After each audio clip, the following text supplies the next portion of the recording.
So today's message is brought to you by the letter T. The S stood for your story and what you are doing when you are at your best in your own sweet spot. The T stands for your topic, the medium in which or through which you achieve your best work.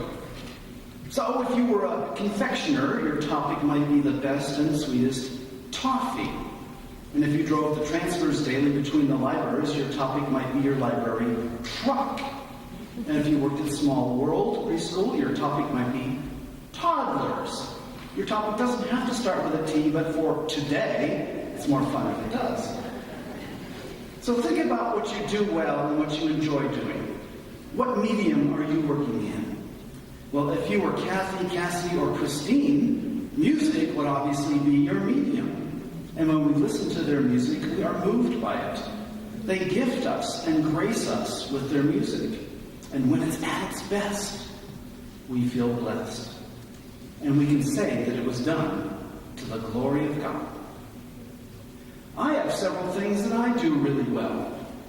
I can walk into a residential kitchen and in 3 minutes make recommendations to improve the feel, the flow, and the workability of that space. I can put together science programs for grade school children that will bring them to understand and appreciate the physics, engineering, science behind such topics as square-rigged sailing ships, medieval castles, and whale blubber. I can write skits for Pick and Nick that inspire, enlighten, and entertain. My gifts, talents, and training include space planning, material usage, understanding the mechanics of kitchen and bath systems, communication and sales skills, a love for science, math, and good design. My topics, therefore, might be all the physical pieces of the kitchen remodel puzzle, or it might be the young science students that I hope to get excited about science, or my topic might be the Abbott and Costello style of vaudevillian presentation that lets us laugh about open hearts, open minds, and open wallets while we're having a serious discussion on stewardship. Steve Jobs was a genius because he found his talents at the crossroads of what he called creativity and electronics.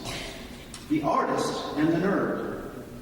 Jim Henson, Walt Disney, Thomas Edison, Mother Teresa, John Wesley, they all found within themselves unknown and untested strengths that they had the faith to run with and grow so that our world is a better place because of them, for the glory of God. Many of those that we hold up as role models for finding and doing what they do best seem to be, at first glance, self-starters until we probe into their stories. Many, if not all of those that we admire, had mentors or guides who often saw in them talents and gifts which they were unaware of. So let's look at some of our cultural heroes and see who was mentoring them. So let's start with a galaxy far, far away. You know, you couldn't get a more boring job than working for your uncle on his moisture farm on the desert planet of Tatooine. Until his hero, our hero, runs into old Ben Kenobi, who shares some powerful insights with him. So let's watch.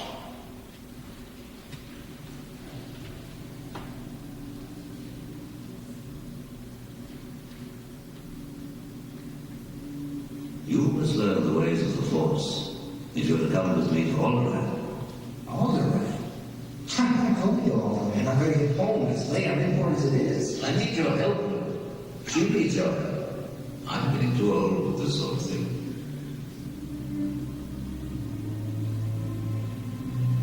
So I can't get involved. I've got work to do. It's not that I like the Empire. I hate it, but there's nothing I can do about it right now. It's a long way for me. That's your uncle talking. How am I ever going to explain this? Learn about the Force.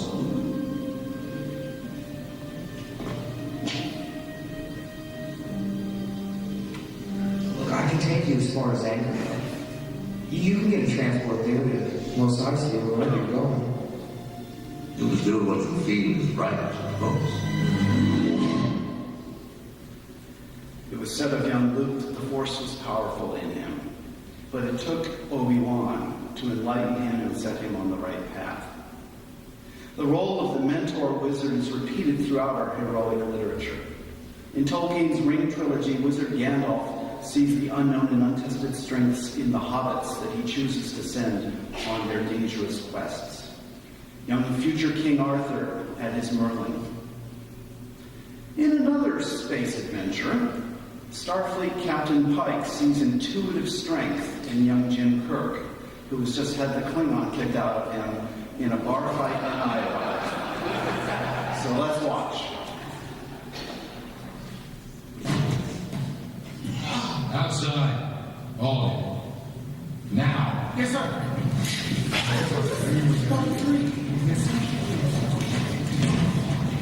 All right, son? You can whistle into that. You know that? No, I couldn't believe it when the bartender told me who you are. I'm like Captain Pike. Father, son. Can I get another one? For my dissertation, I was assigned to USS Kelvin. Something I admired by your dad. He didn't believe in no-win scenarios. Sure it is, listen. Well, it depends on how you define winning your heroes. Thanks. You know, that instinct to leap without looking was his nature too. In my opinion, some Starfleet's the lost. Why are you talking to me, man? Because I looked at your file while you were drooling on the floor. Your aptitude tests are off the charts, so what is it? You like being the only genius-level repeat offender in the Midwest? Like, so your dad dies, you can settle for a less than ordinary life. And you feel like you were meant for something better. Something special. Enlisted in Starfleet. It must be way down in your recruiting quota for the Well, if you're half the man your father was, Jim, Starfleet could use you. You can be an officer in 4 years. You can have your own ship in 8. You understand what the Federation is, don't you? It's important. It's a peacekeeping and humanitarian armada. I'm done. I'm done.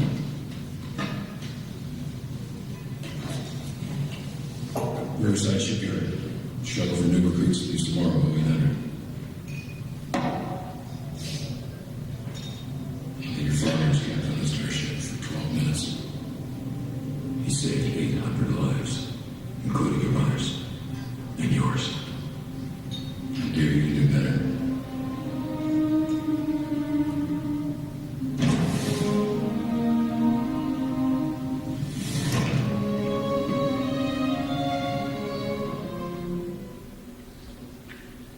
So in our gospel story from today, we watch as the Son of God comes upon several Galilean fishermen. In them, he sees the unknown, untested strengths. Jesus calls them out of their comfort zones to become more than they had ever dreamed of becoming.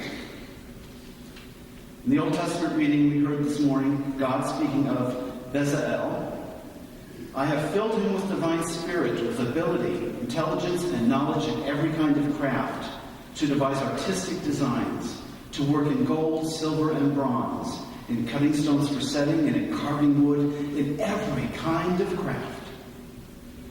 Max Lucado writes, that's God speaking. Can you hear the pleasure in his voice? He sounds like a grandpa flipping photos out of his wallet. When you do your best, you pop the pride buttons on the vest of God. So what unknown and untested strengths are you harboring in your soul right now that would cause you to pop the pride buttons on the vest of God? Max Lucado invites us to find our own sweet spot by telling our stories. Last week, Melissa had us share our verbs. I teach, I carve, I compute, I feel, I feed, I lead. So take a minute or two and kind of think about your best verbs, what your best verbs would be. And now this week, we're going to add nouns. For example, you might write, I teach science to children, or I teach grown-ups to read and write English. I carve, I carve red logs into funny bears, or I carve the Thanksgiving turkey.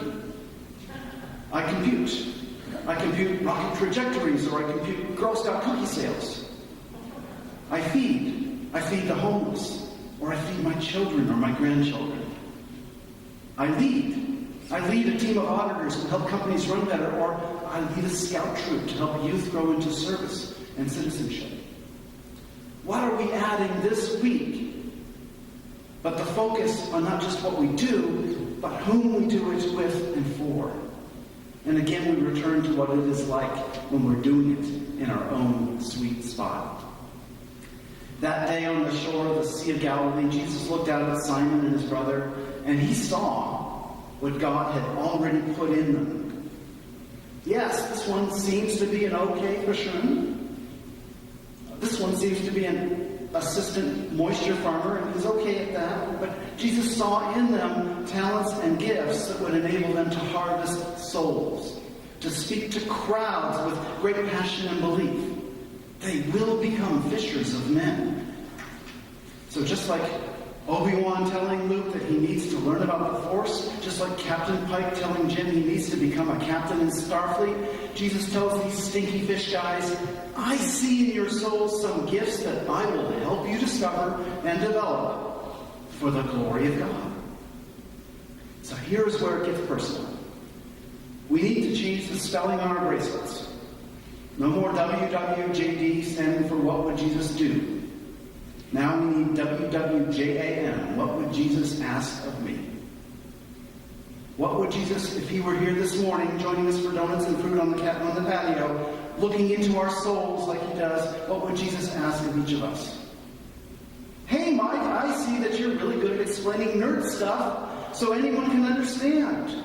How can you better use that talent to the glory of God? Hey, Lee, I see that you have the patience of my buddy Joe and the heart of my other buddy, Mother Teresa. Why don't you try doing story times at the public library for kids that can't read yet, to the glory of God? Hey, Rob, I see you have a winning way with people. Why don't you organize about 150 volunteers on 2 nights every year to put on a drive-through pageant that tells the greatest story to hundreds of our Santa Clarita neighbors, to the glory of God. Choose your own adventure here. WWJAM. What would Jesus be asking you this Sunday morning that might take you away from your fishing boats and your unmended nets and set you on a course to excellence in your own sweet spot, to the glory of God? Amen. Please join us for the next